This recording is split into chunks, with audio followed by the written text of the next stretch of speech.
Bandeko balandi ya Digital Congo, radio pe télévision, mbote na bino bonso, bozwi lisusu libaku ya kolanda biso na émission oyo tososola na mokola lelo. Lelo toyambi mwana mboka India Omari ye azali moko ya bakadre ya lisanga PPRD. Na ye penza nde tokososola maemonso mazoleka onzela ya politiki mingi na oyo etali boponami tope masolo oyo ezoleka na seni entre confession religieuse. Yambo penza tokota na bozindo na biso toyambi mwana mboka India tolobi mbote na yo mwana mboka. Mbote Madame Bijou. Esengo ya koyamba yo na plateau na biso na mokola lelo. Merci bon. Merci vraiment. Matone. Yambo penza tokota na bozindo tolingi toyeba ozalaka kaka na PPRD? Bon, on a kende wapi na eza masolo ya politique, on a kende wapi lisusu. Donc pana bino Constance lobelaka bino eloko moko te. Tolingi toyeba soki lisanga ngo ezala po toyoka ngo lisusu te. Il faut kozala na vie, il faut kozala na malamu otika la pauvre ke noko vendre dignité na honneur ya mutu. Lelo ozali awa le kokoma neti mwasi ya ndumba. Donc PPRD ezali lisanga ya politique. PPRD ezali eloko nga na ke pour la conviction. Na ke sur eloko meminga na PPRD ezali idéologie, ezali doctrine. Babi politique eza dynamique. Ezali hein? Babi politique eza dynamique, soko ningi changer kaka esa elote. Nani alobi yango? Ndi batu ba olo babi yozo mona teke mboka ezo. Non, ngana za d'abord politologue, je crois que principe wana ezali principe ya malamu te.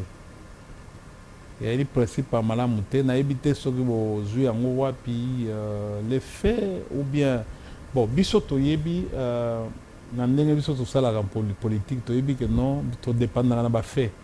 Biso ba politologue tolobaka les faits sont totaux et globaux. Dynamique na bino na ndenge ya politique. Ou c'est des changements ou bien dynamique ya ndenge non nous la biso toyebi dynamique eza par rapport à position makambo okoko changer position non, mais lelo dynamique ekomi okoko changer na parti okoko changer pe conviction te. Okoko changer aux la conviction, il faut la déterminer. Non, pas seulement constance. Il faut eloko nini oyo ça na politique. C'est ça c'est ça ce qu'on dit politique comme art, politique comme science, na politique comme art. Comme art, oyo ça la nini. Ozomona. Si vous venez pour goûter maïle na yo pour un intérêt collectif. Ah, wana za bien. Mais intérêt collectif wana et sengeli pour faire avancer une dynamique, un changement. Dynamique na politique ezali changement, c'est-à-dire la modification. Okuta ki loko par exemple vie ya malamu neti ndenge tozali awa mikolo yo. Vie eza intenable. Direction mboko ezozwa toyebi yango te. Même mwana muke soko tuni biba toza ndenge nini même yo ndenge ozali wana comme journaliste soko tuni direction mboko bazo mema biso ozali yo moko au niveau mental ozana incertitude. Même bao bazo kamba biso on soko fandi na ye au niveau mental bazana incertitude bayebi te tokobimela ndenge nini tokokamba mboka ndenge nini. Alors nous tous nous avons besoin d'une dynamique, une nouvelle dynamique, c'est-à-dire un changement. Ozomona c'est pas sabino que non changement signifie bapesio mbongo neti basali pas ya ba député basali pas ba député oyo ya législature c'est-à-dire que non bazaka yele ba bimi koto bazotangé soko moi la rezali ya baluki wana ça c'est pas ce que je suis venu faire en politique. Ya solo je suis venu faire en politique na pesa maile na ngai mbongwana ekoma mbongwana ya teteli, c'est ça la dynamique.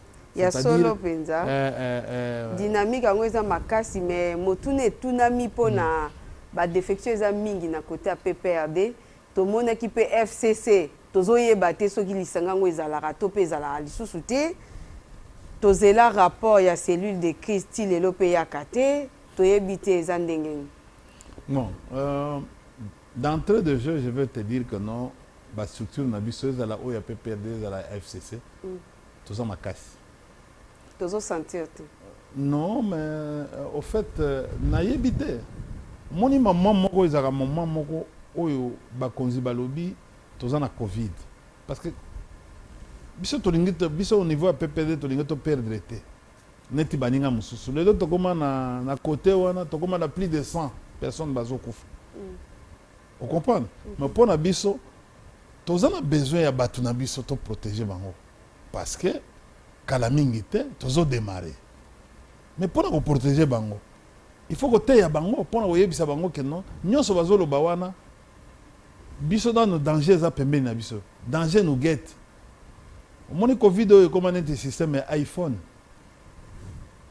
iPhone 1, 2, 3, 4 toza lelo toza combien iPhone combien 12 soki pro bon soki covid toza tokomi sikoyo na troisième variante donc troisième variante po tokoma na 15e variante il faut koyeba koteya bato parce que tokokoma wana ndenge ozali wana soki première variante epekisi bino boloba epekisi bino bosala baposition non bapekisi réunion te balobi réunion ekokoma ya 20 personnes te bo bino bokosala ya 20 te mais tosalaka te soko oye kuna kokuta biso tozosala bozalaka kaka bato bazalaka kaka ntango tosalaki au fait fête ya mokonzi ya mboka les 4 régions. Au moins, pour toute l'étendue de la République. Déjà, la défection est continuée. Mais défection est alliée adhésion. Na union sacrée. Adhésion est libre. Ça ça l'adhésion. La différence avec les autres. On comprend l'autre partie. Il faut qu'on commence Mukanda. L'adhésion est libre. Et même le départ est aussi libre. Okay. C'est-à-dire, tant qu'on adhérer parce que okutaki mikanda mais soki misanga bato bakomo kende ezosala bino ndenge ni non nga nazo comprendre te même ndengo zolo otangi nani ngoy mukeno azaka ministre de la défense bon na alobi nanu ta komina mukanda te na komeli bino te non nanu te mais erozomona ke ozoyoka ke bato musu bazokende bino boloba bon bango mo ye moko alobi pare que no alobaki fake news bon tozozola départ il faut comme mukanda te ata yete bao balongo bino na parti bozolo bani deux personnes oui d'ailleurs tout bien mais parti est silite force est silite et ça force est ça tant que toza au fait la seule organisation au niveau national où ils allaient implanter à travers toute la République sauf que s'il arrivait que notre tika kana bato malamu mibale na okatanga mibale na nini mibale na ba territoire mibale nous pouvons faire une force peut-être bato na ba mabe wana nde bazaka ko sala biso to considérer to sepela ba kene na bango po batikela ba jeune espace parce que maman tika yebisa o peut perdre ezali lisanga ya ba bilenge même hymne au monde na ko yebisa nanu idéologie na biso ya social démocratie la partie de doctrine ezali patriotisme renouveau ozomona rénovateur patriotisme rénovateur toza na idéal toza na manifeste na biso toza na babiloko nyonso toza na emblème on comprend toza na drapeau toza na hymne toyembaka hymne na biso wana ezali lisanga ya bilenge c'est ndenge biso tokola na biso il faut totikela ba oyo baleki na biso bayaka bayape bayako ko vivre mais biso tokozala wana pona kopesa bango mateya pona ko conduire bango et puis okomona omoni mikolo ekomisomo peuple de ye tozozela kaka ke non bakonzi ya mboka balobake non tobandi c'est-à-dire non covid makamba covid eza lisusu te yo lobi ezokende seke bosala te mais souci na biso est-ce que ozoyoka biso tozoyebi ke non liwa eza pembeni na biso liwa eza covid tozosala ke non tozolendisa mpe bato na biso ke non bokeba mpe ata soki bozosala bareunion na bino boyeba ke non malade eza pembeni na biso malade eza pembeni na biso malade eza pembeni na biso eloko ya liboso nano santé na parti politique biso to eloko ya liboso santé et santé soki nzoto eza makasi eza ekoko permettre biso moto asala mosala Donc eloko bozolo bawana biso to makase zela 2022 ozomona 2020 ozoyo kanenge bazoyemba Kabila yaka Kabila bisote c'est-à-dire que comment réclamer réclamer Kabila peut-être PPRDT peut-être PFCCT mais population par rapport à l'ingouvernabilité en mboka population zo senga retour ya Kabila kala mingi te ba activité zo banda pe roya pe makasi ozomona réclamation ya China Rambo azonga kaka mais FCC eza wapi ba parti mususu ba oyeba te soki bazwa décision nini po position ebanité depuis comité de crise de salam mais va ça la réunion tango ba mois pour na kozwa résolution te biso toko sala makelele neti to sala ndenge nini eza ba moment oyo eza ma moment ba décréter état de siège awa pe toyebi te so toza na état d'urgence mais toza na mabimbeko moko zo bimakaka sans ordonnance bon poto toza kana bulu yeke alors biso to mona que non malamu to protéger na no santé na biso yango moni que non mais bango bazo ba réunion zo salema mokonzi ya FCC Raymond Chibanda azo sa réunion il y a pas longtemps oyeki makambo ya makambo etali biso toboyi biso FCC toboyi ke tokende na makambo ya nyamu parce que to mona makambo mboso ya vie na biso citoyen mboso eza nyamu tozo ko ba émission la biso tongi toyeba penza ya solo lobby ke boboyi tongi toyeba koboya ya participation ya PPRD to PFCC na organisation ya CENI boboyi polani eza loi nde mute bongisi mibeko nde bongisi boye toboyi parce que biloko eza clair te nini eza clair nazo banana na suka qui engage l'Assemblée nationale c'est le président il y a l'Assemblée nationale qui engage mais tant au moni nous on a appris à l'administration vous comprenez aux ADG mais soko lingi institution il y a par exemple OGFREM ou ICCN et lingi par exemple est invité Moutou. C'est le directeur général qui lance les invitations. Aux hommes, pour la moins dignité, ce n'est pas le directeur. Aux hommes, c'est lui qui engage. On le dit dans l'entreprise, c'est lui qui engage. Celui qui engage, au fait, l'Assemblée nationale, c'est un citoyen Mbosso. Mais on retrouve Imbogrio au sein de l'Assemblée. Azofing, c'est l'Assemblée nationale. Azofing, c'est ma député. Mais en matière administrative, tango azoko yé azoka mata professeur nani oyo ya mikumi saka mais ayoko tomber na banini na ba erreur lisusu akamati invitation à lancer et pas il y a ba confession religieuse en fait en violation il y a loi nini il y a loi sur il y a nini il y a loi ya nini ya CENI loi ya oyo tali mambi ya CENI mais et ça m'a bé il y a ma bé ma casse et puis je vois dans les courriers les citoyens sont en train d'écrire pour répondre à la confession religieuse ou ba catholique ou na ba nini ba sali mukanda kitoko c'est-à-dire que non ba rappeler c'est-à-dire exactement ba tangisi Assemblée nationale comment il doit se comporter et ça sonne et je vois ba député en principe des députés batuné tu ba député mayele ba sesanga ba nani oyo ba likinda ba nani il fallait comment il fallait yebisa que non citoyen Mbosso en tout cas OK en dehors il fallait même pas répondre à l'église catholique ou à l'église protestante na courrier na bango administrativement bazan a raison parce que il n'y a que yo mutoko bureau mutoko engagé assemblée. Et ça dit commission, même si c'est une commission paritaire. Il y a PPRD PFCC ni na kati correspondance. Mais ça dit son ils ont la qui sont mboka tango les autres comme na réseaux sociaux. Ils ont mboka ndemutu, ils ont perdre dignité, ils ont perdre prestige nango. Assemblée nationale oyo ya biso, ils ont perdre prestige nango. Au moment na mabilo ba mike on a bino ba ko négliger si ça va au niveau international bazo Ah, boningo botinda mutu moko ake na commission et ya SADC ou tout ça. Ba bien akuna organisation na bango ezaka malamu te. Qu'est-ce qu'ils vont nous apprendre? Ozomona. Or ba maîtriser ba biloko na bango te. Vous comprenez? Bango ba reprendre biso nini. Quel est le modèle? Ozomona. Quel est le net makambo ko le kalelo. Vous comprenez? Mais bozo ko bundana Botswana. Mais Botswana c'est un modèle de stabilité économique. Ya mboka oyo. Mais vous allez les apprendre quoi? Il y a Afrique. Tu vois, ce sont des choses. C'est-à-dire, c'est la même chose dans l'Assemblée parlementaire. Est-ce que vraiment une organisation, notre Assemblée est vraiment une bonne organisation?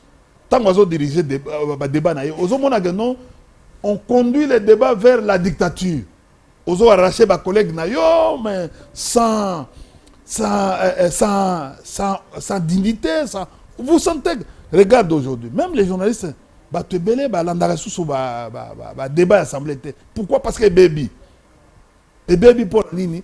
Vous sentez que non, ce n'est plus profitable à la population.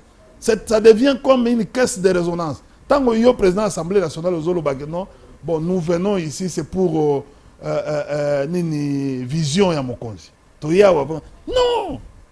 Mais ça, c'est un Ezali et Siko Balobi, temple de la démocratie. Il faut laisser à tout le monde de venir. Vous ne devez pas avoir une couleur. Laissez les gens là. Il y a un pays qui s'y peut faire développer FCC quand on a une Te, wana nazo la kisaokaka. To zongi na mopap. C'est-à-dire, bah vieux, il y a kala, bah zongi si na mopap un peu fait parti état. Eza ko to fait privé te. Oya banza mkala. Wana eza parti état. To zongi na comité central. Na bureau politique ezali côté mususu o yebi hein ezali dirigé na vieux wana o yebi o akala mais vieux akala dekane wa o yebi vieux akala ngana yebi te ko sunga pe ba olanda biso ba yeba bon o moni biso to lo ba bato basi soki basi ba wa tozaka na respect mingi na ba toza penda ba africain bon Totosaka. Mais, comme on a un bureau politique, mais Mikolo, c'est quoi avec on a tous monango, hein, comité central, et là, on a tout le conseil législatif. Vous comprenez? Bon, il vient à biso citoyen, tous le conseil législatif. Mais il y a un non Mikolo dans cité ah boro conseil législatif tous mon pape des ongit Sakayo sawana oyoka sako ya solo pint. Oye bien ngote. Assemblée nationale comment est Sakayo ça? Sunga biso to sosola. Mais yango nazolo ba ke ngamu na lobby. Na bato ya cité ba lobby to zongi na mopap. Na mais comment yango wana? Sakayo. Mais comment? Mais yango ben yango nde pekisi bino bokota na seni po mibeko esengi ke ba parti o mususu pe batinda ba délégué ba. D'abord on un comité paritaire, ils allaient composer na opposition, na majorité. Na majorité. Mais tant que Bissotozate. Vous en opposition. Mais ce n'est pas un comité paritaire. Il y a une commission paritaire. Mais pour la ligne bonne. Bisso. D'abord, même majorité. Ensemble. Ah, ensemble Mobimba. Ils ont deux groupes parlementaires. Baboy Koyawan. C'est-à-dire, na kate majorité, Baboy. Bisso Peto Boy. Église catholique peut boy. Église. Boy pour la nini. Hein? Désordre. En violation. Or, dans la charte. Est-ce que vous que politique à chaise vide de foot à côté? Ah, bon, kanisi va. Et go foot. Il y a bien de foot. Oh, il y a go foot. Vous avez que en 2006, bah, IDP c'est ça là qui était. Na lobby boy. Moi qui est tambola qui. Non, yo so comprendre te. Oh yo ezali makala moto. Oh yo et foot. Et go foot. Parce que ce qui bango ba église catholique yaka, église musulmane yaka, église kimbangiste yaka, église tout bazala qui na référendum. Tout azaki na référendum. Y compris ba o nyonso parce que IDPS ezaka mon côté. IDPS ezaka belé. Oh. Oui. Tozaki na IDPS ki basa, tozaki na IDPS ezaka belé, ezaka kutu belé. Ezaka kutu belé. Mais machine est télémaquité, un beau mais wana ezali contexte oyo te. Eza contexte ya seni te. Wana ezali contexte ya référendum. Ezali oyo te. Maman, oyo ezali participa qui peut na élection en 2006. Nalobi ezali oyo ki seni. Maman kokende na discussion yo en conflit avec tout le monde, kozala en conflit avec tout le monde était. Donc toloba ete ozo la kisabiso était ensemble la Muka PPRD bazo ça la coalition front contre le pouvoir. C'est normal, ça peut être c'est en politique, nous sommes en politologie, les alliances se font et se défendent. Oko pekisate que non, dans ya pekisate que non, ba frondere wana o ba uti na FCC bako makuna bakomi mais en violation tout ce que ndeka na bulu est en violation aussi mona que non aussi mona que non yebisanga na monde entier législature majorité changée c'est la première fois qu'on voit ça au monde on va écrire ça c'est une histoire mais bango basali yango en violation yango moni que non baza bloqué pour nani mboka ezo tambola sauter pour avoir commis une faute grave. Même ma misolo bazo ganga wana na babiloko ba droit de l'homme. Au fur et à mesure bazo commettre dictature misolo pe et aux allons boulou total andenge d'ici décembre. Si Banque mondiale a pesi bango na no compte muke. Pour na balance de paiement na mois et loko promettre 1,5 milliard au bobeti maboko. Awa ezalaki période où il y a recouvrement. Bolobi ono misole koti. Misole sikoyo yebisanga maman. Ah wanazanati. Je suis assis. Oh misole koti. Misole koti pour l'année. Nous avons un budget au lieu d'avoir un budget de plus de 20 milliards.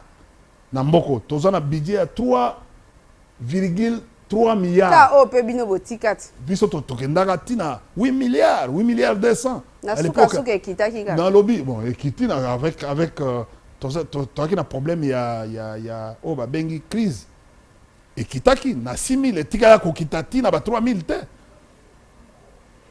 bon to supposer que non kitaki 5 milliards mais oh kiti na 3 milliards 300 tango ekiti na 3 milliards 300 les longs mboka ils ont un budget d'investissement te et d'appel un budget de fonctionnement te tous on vivre tous on a carte crise maman notre budget est déficitaire. Nakobenga économiste nyonso wana tozana déficit il y a plus de 16 milliards. Oh il fallait c'est le budget déficitaire. Oh na 3 milliards wana 300 ou 3 milliards 400. D'abord salaire ya ba fonctionnaire nyonso ya république ezali ya 2 milliards 700 par an. Pour na kofuta bato. Pour na kofuta bato. Et la moitié ya salaire c'est-à-dire 1 milliard 700. Et ça, et qu'il y a une institution. C'est-à-dire présidence, il y a un triplé salaire. Donc, les gens ont ça la bango. Bazo ça la pona et que les foot awana et que nende oloki ko non ba foot neni misolo koti o ba nini ba clencher ba foot mambongo wana. Ils allaient pona ko futa ba institution.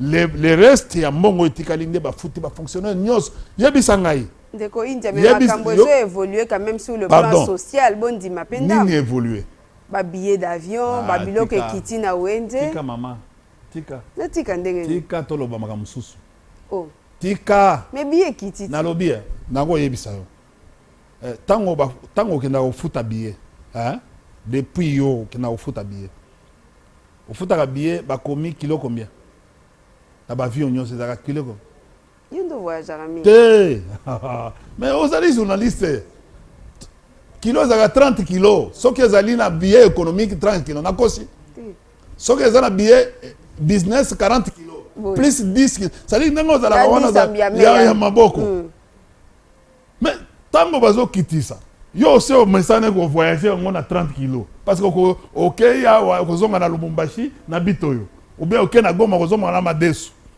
aussi on calculer abima na okene na bagage te pour il faut na ya na sac ya Madesu et au contre na kilo nanga on comprend Madesu à 30 plus il y a yo peut-être au somba parce que biso l'aime surtout ton voyage à kaka avec non même ordinateur sac mais na yebi que na kokende na kosomba ba bilamba kuna ta 3 ou 4 mais kilo tikali wana ezaka pour la madeso soki na kena goma mais soki bakati kilo est comme à 15 comme à 20 vous comprenez donc il faut na futa l'excédent wana mais yango va récupérer en ti et puis tozo na lobi mais évidemment comprendre et puis tozo kende to komona boyo bisa biso makambo ya passeport c'est le même style oh non passeport est kokita na 99 $. Mais les passeports se vendent aujourd'hui au ministère là à 150. Est-ce que nous sommes pressés 250. So ningi lelo ou bien lobby.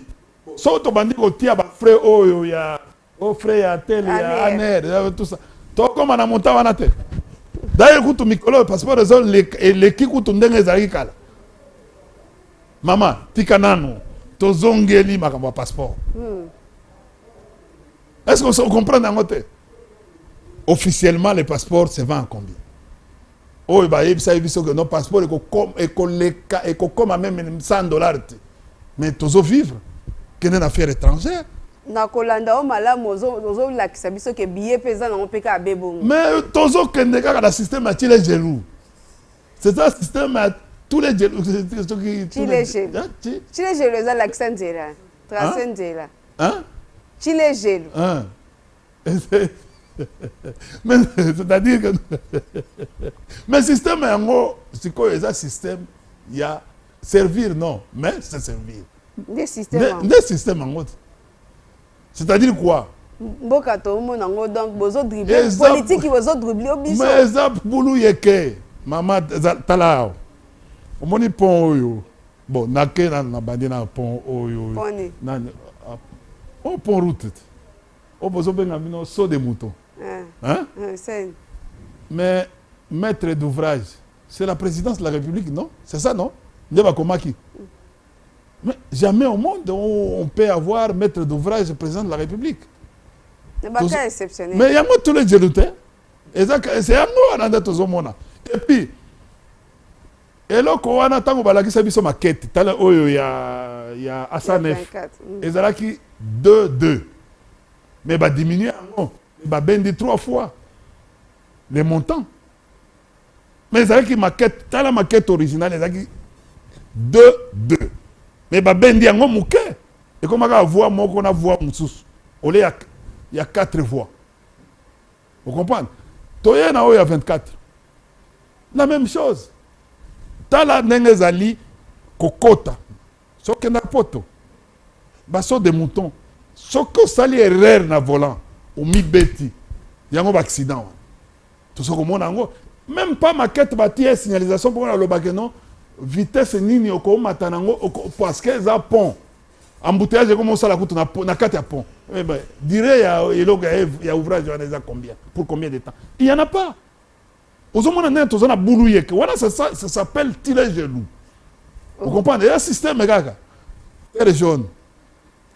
Petit nanga moko oyo bon député bon ça m'a quel là tous les jaloux terre jaune mais le lot que ne on sable zongi après IGF oui ça veut dire que non va détourner 13 millions vous comprenez exact dans la mususu notre système il y a tous les jaloux na tozo na biloko tozo le bateau sentir que PPRD to PFCC baza prêter non non yo zoko yo kate bokendaki na Égypte boke ko signer mamikana na bino o ba bilo Égypte ba ya ko investir oui sans gouvernement ba signer mamikanda tant ba signer non ba Égyptien bazoya wa ba na 400 plus de 400 millions pour na ko sala ba mai ba nini tout ça or kakobola izawana ole ko continuer na projet wana rien nani oyo mususu oyo katende kakobola sili kakobola sili katende 80% mama na ngai zongo esili kakobola esili bino botika tango bongo oyo nani oyo babena non Bokangalonzo esili centrale électrique ezawa pona vieux citoyen mboso na pesio mbote oza vie nanga président de l'Assemblée nationale oko bundate po bana kenge bazwa courant ezaka ba poto même oyo ya mzete bati akaka ba planter ba poto ko transporter kaka courant de Bokangalonzo jusqu'à Kenge comme Kenge biloko yango wana vie na ngai citoyen eloko oko transporter kaka eloko wana ba transporter yango kenge dans 2 mois soki volonté ezali kenge kozala électrifié et mai pe ekokoto parce que bakendaka na se yango na se kuna kosulukaka mai na ba bassin bato ya kenge mawa vous comprenez mawa est-ce que bukangalonzo eza pembeni wana na kenge or courant wana oyo ya bukangalonzo wana ekoko alimenter Tchango mobimba na kwango mobimba mususu parti bake batindiki yango comme courant mususu kasi yango na balukai ba partenaire po ba na financement kabila bandi asuki bango pe ba yero luka financement mais c'est yango nani oyo kakobola bakoko bima komisa courant kotiaka etikeleka ba poto lisusu kasi bakosala po batia courant elongwana kakobola ti na kikwiti yango nde ba projet ba lukela ba bino kaka ba projet kaka ezali ya la saut des moutons. Bon, oui, il est mis la saut des moutons. Projet 100 jours. Vision, programme 100 jours. Nous sommes plus de 600 millions. Et bimi wan. Vous comprenez page. Vous tournez. Tu tournes page. C'est quoi vient dans la caméra pour gagner pour l'année. Qu'est-ce que c'est kangi ba oba détourner. Pour l'année, ayiba ki combien? Yo yebi. Boza prêté na mapona mina. Non. Non. Na moi le quoi 2023 ont échappé bino boko mo luka déjà bo préparer déjà terrain à contestation. Ils sont en 2024 naza IGF. Oui. Ngai. IGF ndenge. Mais comment ta vidéo na ko sala IGF. Et puis ngana ko travailler na désordre té. O ya modèle o bazo swana. Na ko travailler na modèle. Okomonda ko mona ngai té mais parquet financier ne okomona yango. C'est-à-dire na zui dossier na sali rapport na 5 contradictoires ya entreprise. Tosali ici na tindiki yango na parquet financier. C'est-à-dire parquet eza oyo te ba magistrat te oyo. Non, parquet financier la cour des comptes. Bato baza apte na babilo kwa. Sikona. Vous comprenez? Oyo olobi yo za IGF c'est que zo envier déjà poste à Lingeti. Non, non. Ezali na lingana la que ça siko musala, vrai musala. Ya ko sona kana ba ministre te ya nini tout ça. Na ko la que ça vrai musala. C'est-à-dire que non que au sentir au komona ngaite. Et ça musala flic te. Parce que ba comme benga IGF flic. Non? Flic as agent. Na yoki même ndeko na biso ministre Tony Moi balobi que non bon bazo instrumentaliser pour abanda ko imbiliaka bato. Bon, c'est une déclaration forte. Et ça grave. C'est-à-dire bango na bango ba potani et puis ba misi secret. Et puis c'est tu comprends c'est quoi que non ba biloko ba ezakane ba acharnement. Ta maman likam. De batu ya parti moko ba soigner na balabala. Tango ba soigner na balabala. Mais pour na makambo etali soupçon, etali corruption na détournement. Mais procureur général, dossier en vérité. D'office, comme c'est public, comme c'est attentat lapidaire. Mais quand on a bango, Bengisa ministre, kozaka na côté mon côté. Mais comment de quoi Lingeti à la qui sipe que neutralité na même bato ya nani baza problème ezate biso toyoki parce que détournement déjà tango ba pesi déjà compte. Code. Hein?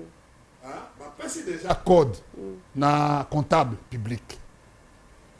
Mbongo ebimi na banque centrale écrit vers les banques commerciales. Donc une banque commerciale. Bah pesi déjà. Effectivement, Alingeti a raison. En comptabilité, ils ont déjà tentative, il y a des tours. Ils ont raison, côté one. Vous comprenez? Mais, biso to lingi siko to yeba. Vous comprenez? Et to yeba. Oui, bani. Mais to yeba. Parce que, au moni, ministre Nani, Tony Mwabalobi, Maboko Bank. C'est quelle procédure? Tony to yeba. C'est-à-dire, c'est une imagination, une nouvelle imagination, une nouvelle pratique en matière de comptabilité. Maboko Bank est là, non? Mais ça institué dans la loi des finances. Vous comprenez? Et ça institué dans la... Mais et là, nous avons mis poser question. Pourquoi les ministres ont s'agité? Et là, nous avons posé une question. à Pourquoi réagir. les ministres, non, pourquoi les ministres ne laissent pas cette affaire au secrétaire général ou au responsable? Non, non. Il devait se calmer. Mon affaire, on est comme affaire d'État. Tozoloba alinget get. Mais quand les agaka alinget get, on a un dossier. Yo en tant que yo pose la ba DG, ozo yo kalingeti get wana yo zo salon ndengeni. Yo po le kaka na ba gestion. Muzala na Jeffrey, muzala na UCC. Yo ki mikolo baninga bazo ningisa na lingeti yo zo yo kalengeni. Nazo ka iloko te. Oh. Omi robeli to bi na bika. Non, nazo seka parce que seka ndengeni. Aucun mandataire a interpellé. OK. Ezali bao babengi ba suspecté bango. Baza na présomption d'innocence. Bakosa la remise de reprise. Ndemba uti osala wana. Non.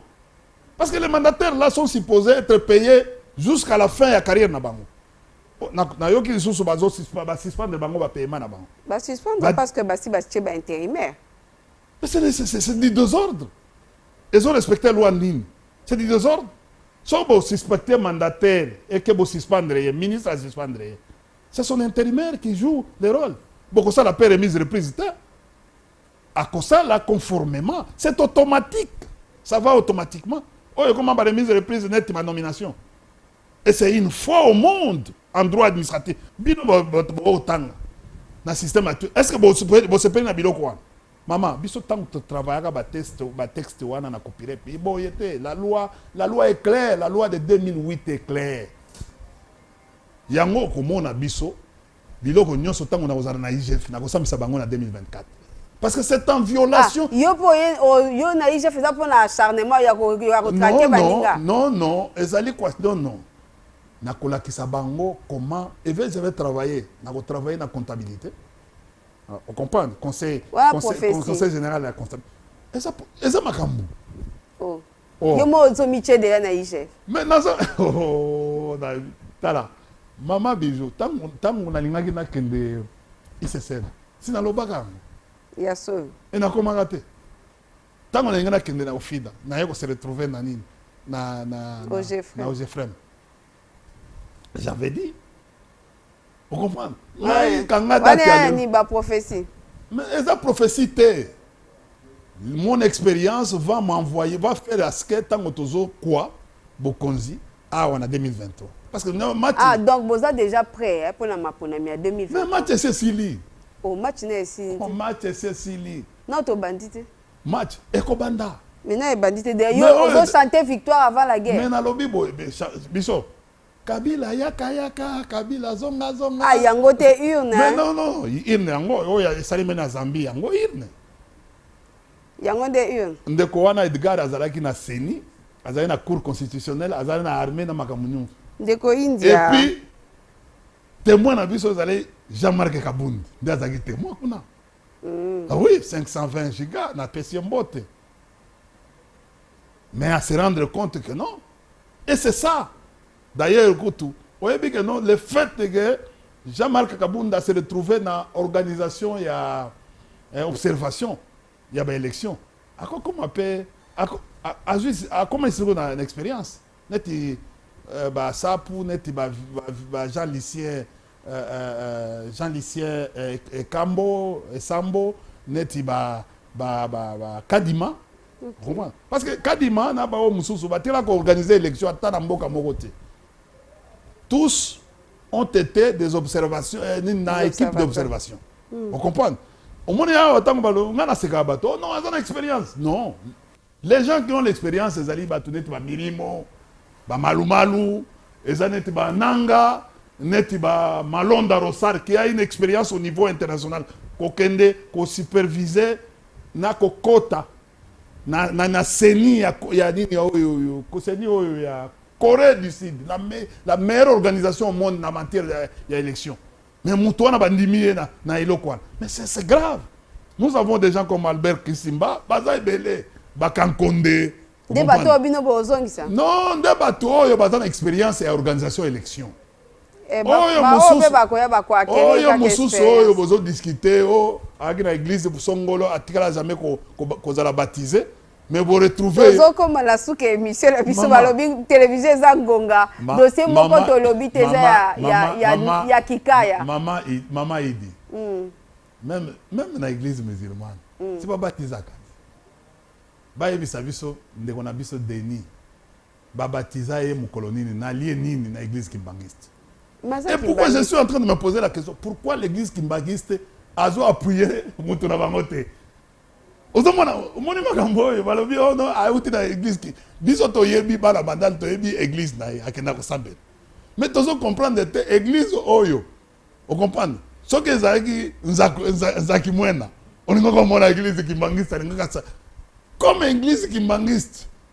Pona nini église kimbangiste ezo appuyer mutu ba débat. To mona ke no mutu aliboso na débat wana zakaka pasteur oyo azaka na ba 500 adepte na lemba.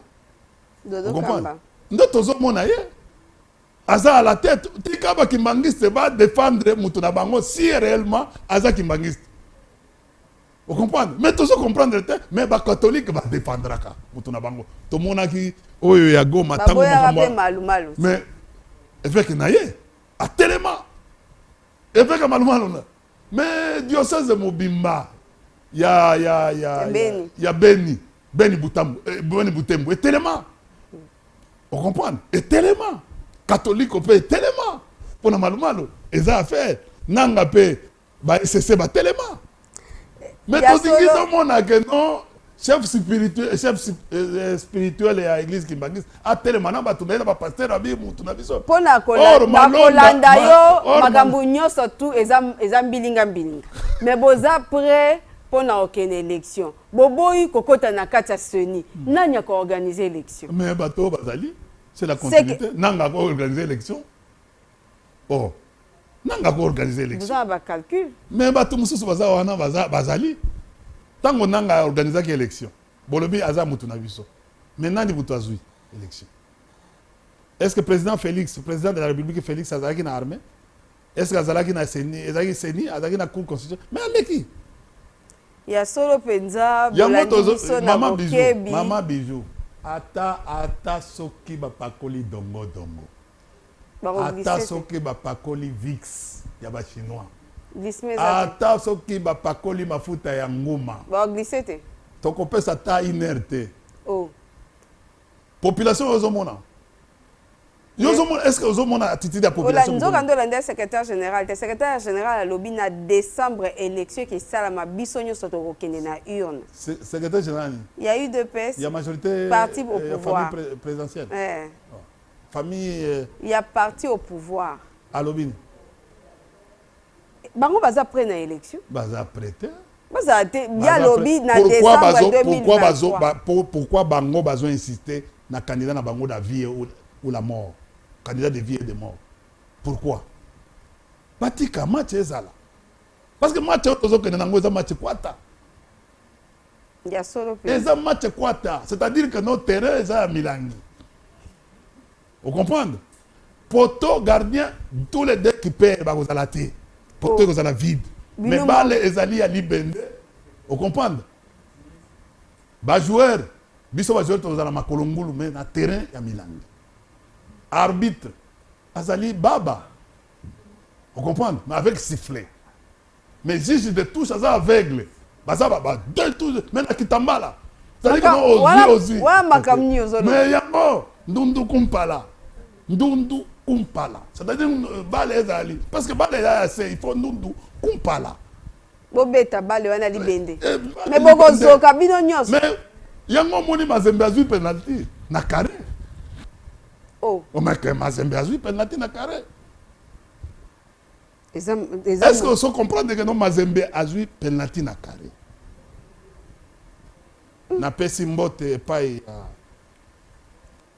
chairman Moïse Katumbi Chapwe. A joué penalty na carré. Non, na lobby boy na pesi mbote. Il y a solo penza to comme na suka émission na biso na ndimi ete bino soboso soli ete. Lisanga FCCPP ade bazali pe bazomi bongisa pona mapodami ya 2023. J'ai esalemi na système ya mokati mbila. Amati amoni mbila teli. Amati likolo ya mbila. Po okende kata mbila. mbila eteli na kata mbila wana ya nzete ya mbila wana alinga kata mbila ya ninga bandaka machete boy nyoka oyo aliaka mbila aza kuna okosala nini azi misopiti nde bongo ntango amisopi nzoka matela ezali banzete banini tout ça bamatiti tout ça nde ye kosauve ye akei na ndako mutu wana ye akanisi ke nyoka asa akei bule na ye ke no nyoka ayebisaki ke noko yawa te tikela ngai bilei na ngai ye aye lisusu mokolo mosusu akasi nzoka nyoka wana tanke mbila wana esili nanu te ye aza kaka wana parce que ezali habitat naturel oyo tobenga yango biotope na environnement azongi lisusu ntango akozonga nyoka wana azalaka na oyo babengi mémoire tenace neti éléphant mais lere azoya nyoka akoloba oyo aye nde kotermine kosisa ngai akosala nini fo abeta ye fo abeta ye eza mpenza baproverbe oyo ndeko inja alobi akosunga biso tososola ngo na mbala nsima message no soki eza nini po tokoma attention avec Genève ndundu kumpala système atile genou eza ya koyina yokokomi na système nyoka asa asuye mbala moko il faut kobanga ye okoya koreditete lisusu ono nakende kaka biso kutu tolobaka ke non na monoko na bino tout ça faut kobanga même soki nyoka oyo olobi ke non asi na bomi ye mais ntango okundi ye te ebemba nyoka esila somo te ya solo wana nde maloba no asuka mpona mokolo lelo te biso maloba na ngai asuka ezali lisese mosusu politicien masese na masese soki baannonce sunga bapopulation basosola yango bayebi déjà toa système atile gelo bayebi déjà eza ndundu kumpala masolo liloba na asuka omoni politicien akufaka noki te politicien aza neti nyoko oyo eseti mitu akufaka il faut soko olingi oboma ye libela nde epesa biso maloba na oyo ya suka c'est-à-dire yango maloba ya suka ezali soki baannonce oyo ke politique akufi kozaka mbangu te olobi no omoni ndenge ezali baba tel akufi te il faut okende kose rendre compte que non bakundi réellement soki bakundaki ye ata soki akufi parce que akobimela bino na lere bozolinga kokunda ye amimi tomonaka exemple ya bafille ebele toyebaki no azalaki na un père parti eta tozomona bacitoyen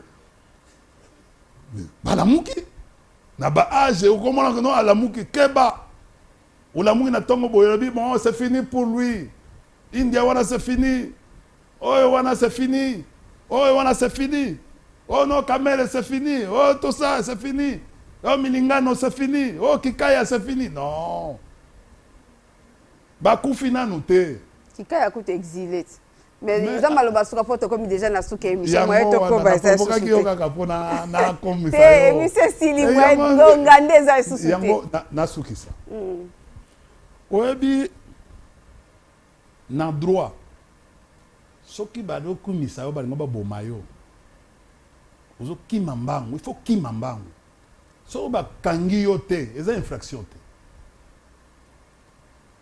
mais ye alobi kikaya alobi azomona liwa ezoya akende moso para liwa mais asali tu la mwisi ya zaza vous comprenez mais ezali une façon ya se protéger parce que il voit que makambo yo eza droit te maman ba invitation nyonso tozo komona ezo respecter droits humains te lelo toyoki ke no bakoma escalader kutu na ba mira batu ya bandako toki affaire matata bake ba buki na chambre na ye ce n'est pas normal poto koyoka jamais so ba inviter une personnalité comme moi comme les autres na kende avec osana nous na présomption d'innocence les parquets vous invitent vous allez en toute dignité ministre Massananga Mpuela tanaka ba condition wana sololaka na bato ya parquet quoi même mandat même soko lingo obumi mutu mais bakei na yo eza nanu na phase